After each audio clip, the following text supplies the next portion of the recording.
All right, what happened was I went to a gallery party, all right? I don't know who in here has ever been rich before, but these are very nice parties. Wine and cheese and ball of conversation.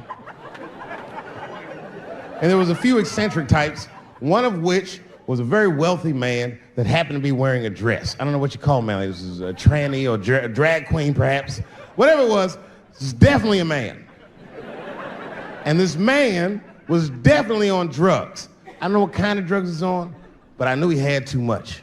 He didn't look good. It's like this, he's like, he looked sick. And all his friends were standing around him, concerned, trying to revive him. I don't know whether it looked like some kind of gay CPR. There was fanning and shit.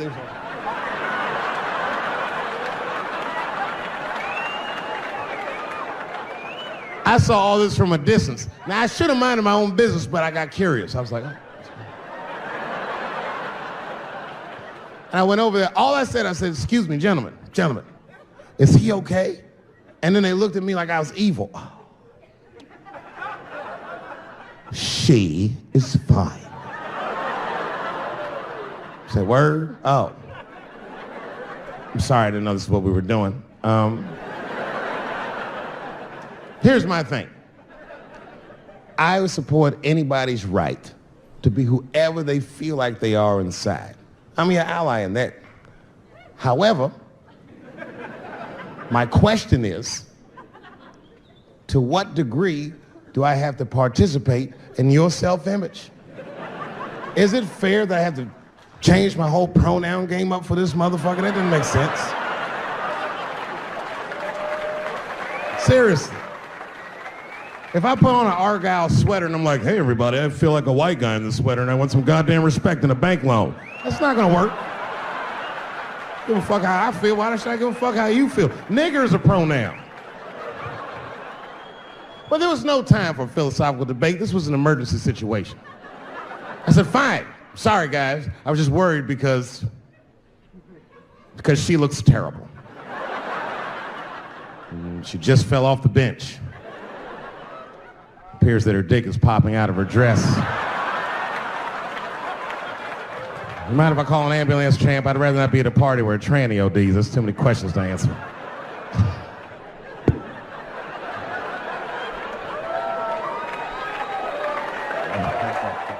I know I've been gone for a very long time.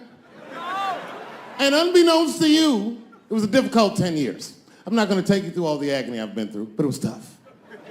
Some of it you might have seen. I don't know if you ever saw on TMZ the big headline, Dave Chappelle drunk on stage in Detroit. Well, if you saw it, I wasn't drunk. I had smoked some reefer with some rappers. Yeah. I don't know if you know anything about hanging out with rappers, but their weed is very strong. Stronger than what I was accustomed to. The article goes on to say I was booed off stage, which is also incorrect. I was booed. I did not leave. It was a long bump. It was a fucking nightmare. 2 puffs of weed, that's all it was. 2 puffs. I never had that happen where I take 2 puffs of weed. I looked at the guy next to me, I was like, I'm gonna bomb, nigga, I can feel it. And that guy called my name, Dave Chappelle. Niggas was like, you know, normally when you do a comedy show, you guys don't know what it looks like up here, but niggas be looking up at you like. That's how the show started. Didn't take long for the faces to switch up, like, what the fuck? They started looking amongst themselves. So I knew I wasn't doing good. I don't remember what I was saying. It just took one person to break the ice. It's a black lady with a Ford Motor shirt on. Stood up suddenly. Fuck you, Dave Chappelle. I said, excuse me? She said, I worked all week for this shit, and this show sucks. And in a weird act of racial harmony, a conservative white guy stood up and backed her up. Yeah!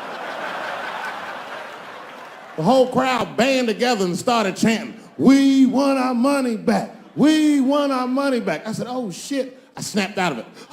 Good people of Detroit, hear me. Hear me now. You will never get your fucking money back. Fuck that. I said, I'm like Evel Knievel. I get paid for the attempt. I didn't promise this shit would be good. Boo, they said, fuck you. This went on for a long time. And then after the show, I felt so bad, I took half of the money from the show, thousands of dollars. I said, I'm gonna give this to charity. You know what I did? I bought $25,000 worth of bubble gum and drove around Detroit and handed it out to the homeless so they could chew it and still be hungry.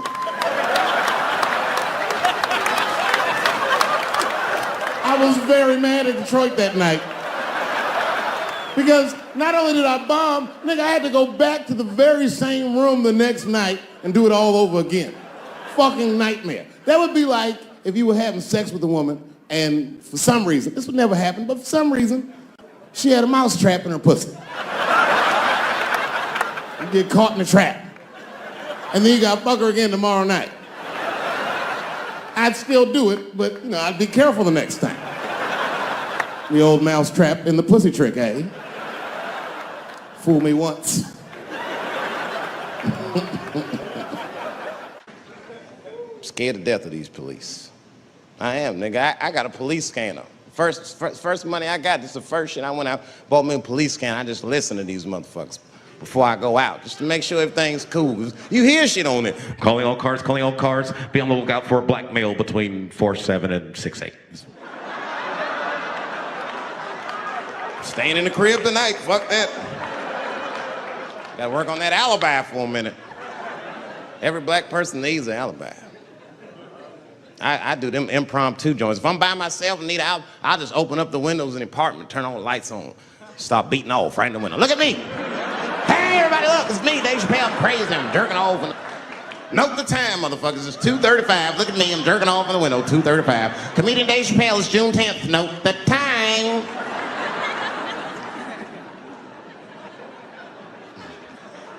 That shit could save my life. Officer David Chappelle couldn't have done that. I saw him in his window masturbating from 2:35 to 2:37. I'm certain of it. He was standing on a clock and holding a calendar and today's paper. Fuck, I need an alibi. I can't be no celebrity. This shit is just the worst. I'm seeing it. I see why stars are crazy, man. These motherfuckers. I went to Disney World with my kids, which is a big deal for me. I don't get to see my kids so much. I do Chappelle show 20 hours a day, sleep for like half an hour, raise my kids for 10, 20 minutes, and I go back to work. Now, it's like, hey, man, hey, you mind not calling me a bitch in front of my kids?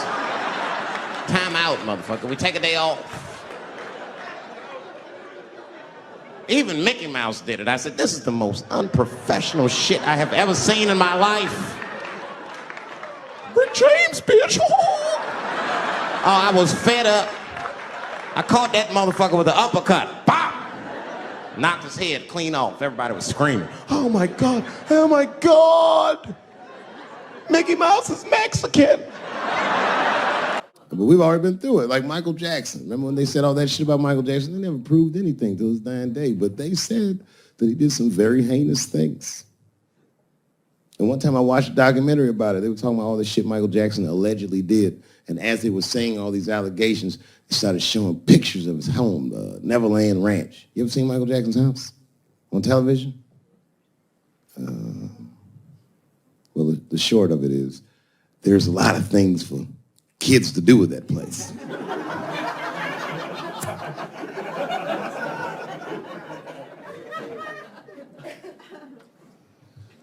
And I saw the whole thing, exotic animals and Ferris wheels and merry-go-rounds and shit. And the more they showed it, the more certain I was that I don't think Michael Jackson did any of those things they said he did.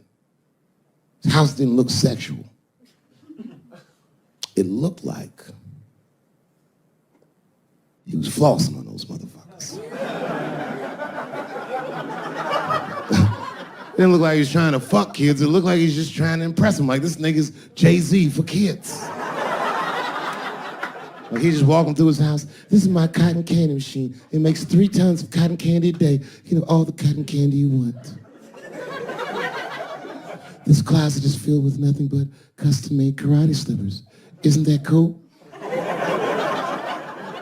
Shall I have my monkey bring us more cupcakes? Hey guys, let's watch a movie. What movie do you want to see? Home Alone. Oh, no, don't touch the DVD player. Macaulay Culkin's here, he can act it out. Come on, Macaulay.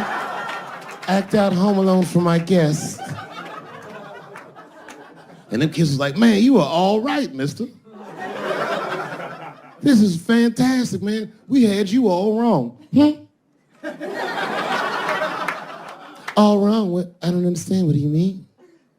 Huh? Oh, well, you know, man, we thought it was going to be the usual. Like, you're going to have us come over and give us some wine cooler and, you know, suck our dicks. What? Suck your dick? You faggot-ass kids. Why trying to suck your dick, nigga? I was trying to show you a better life.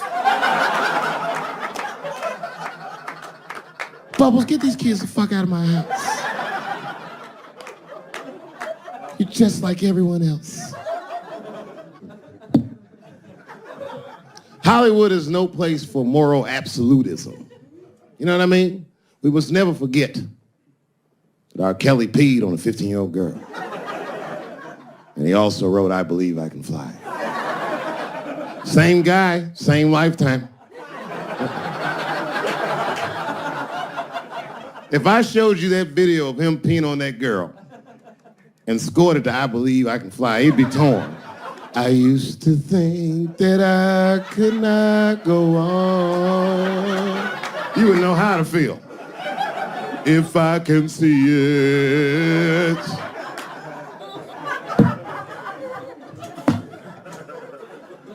It's okay, my career ended many years ago.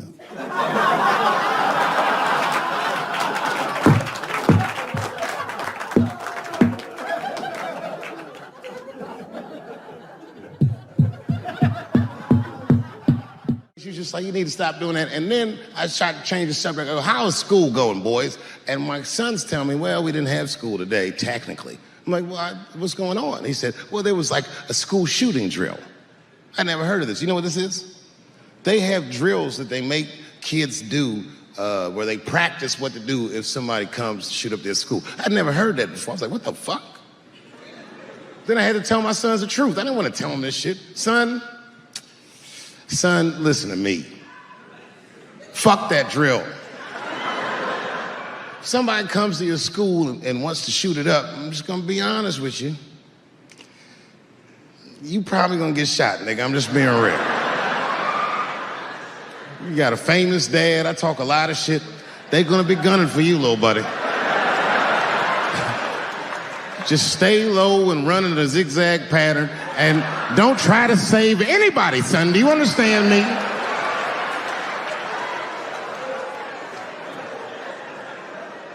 If you're a parent, this shit is terrifying. This shit is real scary. All the parents is looking at each other crazy because we know as parents that one of us is raising the shooter. Just don't know which one of us it is. All we know for sure is that if you're a white parent, the chances that it's you is exponentially higher than the rest of us. It's fucking crazy. You know, I hated school too. It never occurred to me. Kill everybody in school? It's fucking crazy. Just do what I did, nigga. Try some things. Have you skipped school, nigga? Skip school. Take a walk and meet some other kids. Fuck school, nigga.